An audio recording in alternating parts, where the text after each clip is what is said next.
نے کہا آپ نے یہ بھی انکشاف کیا کہ آپ کی خط و کتابت جو ہے وہ ہوتی رہی ہے، بالکل درست ہے، لیکن ڈیٹیلز نہیں بتائیں آپ نے اس میں، یہ انہوں نے کہا ڈیٹیل بنانے سے انکار کر دیا، اعتراض کیا. یہ جھوٹ ہے. ڈیٹیل بتانے سے اعتراض کیا کا یہ تاثر جھوٹ ہے کہ کوئی وسیلہ راز بات تھی، بالکل جھوٹ ہے. ہوا یہ کہ انہوں نے مجھے اپنی طرف سے بڑے ہوشیاری سے دام میں پھنسانے کی کوشش کی تاکہ مولوی کا یہ الزام درست ثابت ہو کہ منظور بٹو صاحب احمدی تھے.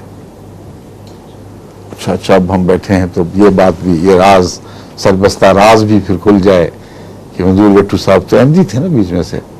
میں کہ بالکل غلط، ہرگز احمدی نہیں تھے، اور میں ذاتی طور پر گواہ ہوں، کیونکہ ایک زمانے میں اسی مسئلے پر میری ان سے خط و کتابت رہی ہے، اور کبھی بھی یہ احمدی نہیں ہوئے، ورنہ اس خط و کتابت کے نتیجے میں ان کو احمدی ہو جانا چاہیے تھا.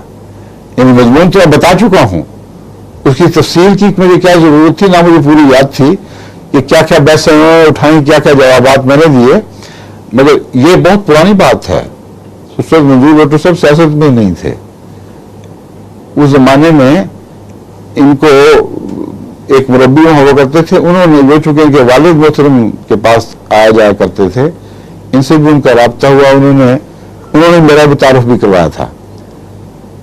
تو وہ جو اعتراض کیا کرتے تھے یہ، انہوں نے کہا تم مجھ سے خط و کتابت کرو. تو جس سے اعتراض کر رہے ہیں وہ یہ بات ہے، کھول چکا ہوں کہ اس خط و کتابت کے نتیجے میں ذاتی طور پر قطعی گواہ ہوں کہ یہ احمدی نہیں تھے. اب دیکھیں یہاں کیا بالکل ایسی ہوشیاری سے فکرہ استعمال کیا ہے جس سے یہ تاثر پڑے شاید کہ منظور بٹو اور میری کچھ بصیرہ راز خط و کتابت رہی ہے، اور وہ گویا کہ کئی عوامی مفادات کے خلاف ہوگی جسے مولوی چاہتے ہیں. اس لیے یہ بات بھی خوب کھولنی ضروری ہے. ٹھیک ہے، اور کیا باتیں کی ہیں؟